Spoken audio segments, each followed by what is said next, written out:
Co-powered by techno. सार्वजनिक गणेश मंडळामध्ये वेगवेगळे देखावे गणपतीच्या डेकोरेशनसाठी आपल्याला पाहायला मिळते। मात्र घरगुती गणपती बसविताना सुद्धा मंगरुळकर परिवाराने स्वतः या ठिकाणी जी थीम आखलेली आहे ती अप्रतिम अशी थीम आहे आणि राम मंदिराची थीम आहे। त्यामध्ये राम सेतू असो किंवा शबरीचे बोरं असो किंवा हनुमानजी हे पहाड उचलून घेऊन जाताना अशा सगळ्या प्रकारच्या थीम जे या ठिकाणी साकारण्यात आलेल्या आहे। महत्त्वाचं म्हणजे ज्या राम मंदिराची गेल्या 500 वर्षापासून प्रतीक्षा होती अशा प्रकारचं राम मंदिर सुद्धा या ठिकाणी साकारण्यात आलेलं आहे।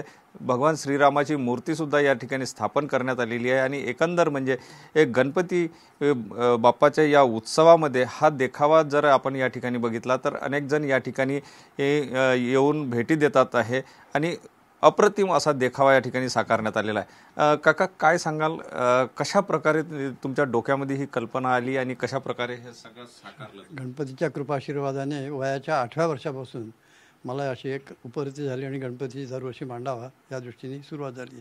8व्या वर्षी असताना पहिल्या प्रथम गणपती मी माझ्या हाताने बनवला आणि माझ्या आजोबांनी कौतुक केलं आणि स्थापना केली।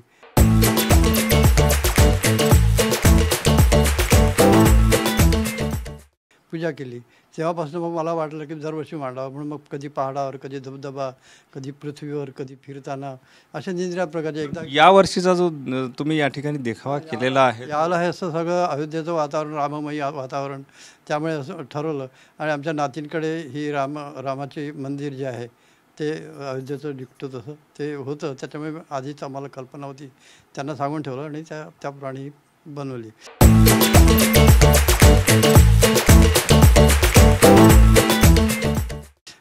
हे सगळं साकारत असताना आजोबाच्या मदतीला होती ती म्हणजे नात आणि नातीने त्यामध्ये खूप मोठ्या प्रमाणात मेहनत घेतली। काय सांगशील, किती दिवसापासून तू ही तयारी केली आणि कशा प्रकारे हे सगळ्या कल्पना डोक्यात आल्या? 1 महिना आधीपासून आम्ही सुरू केलं होतं, रोज थोडं थोडं, आणि सगळ्यांचाच सहभाग होता, सगळ्यांनी मिळून आम्ही केलं, जसं जसं सुचत गेलं तसं करत गेलो। काय काय वापरलं आहे या ठिकाणी, कारण अप्रतिम असे नाही असं इको फ्रेंडलीच सगळं वापरलं, जसं आता घरी कार्डबोर्ड असतात, पेपर असतात, त्यापासून सगळं बनवलं आहे। असं विकत जास्त आणण्याचा प्रयत्न नाही केला आहे, घरी जे आहेत त्यातनं करण्याचा प्रयत्न केला। नक्कीच घरी जे साहित्य उपलब्ध आहे त्या साहित्यातून हे सगळं देखावा या ठिकाणी साकारण्यात आलेला आहे आणि आपण जर या ठिकाणी बघितलं तर असं वाटतं की आपल्या समोर कुठेतरी सगळं रामायण आहे अशा प्रकारची एक थीम जी आहे ती या ठिकाणी साकारण्यात आली। राम सेतू जर बघितला तर अगदी कशा प्रकारे बनविण्यात आलेला होता त्याचं सुद्धा या ठिकाणी आपल्याला देखावा पाहायला मिळतो आहे।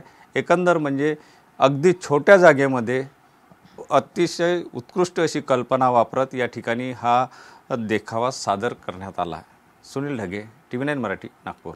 Co-powered by techno.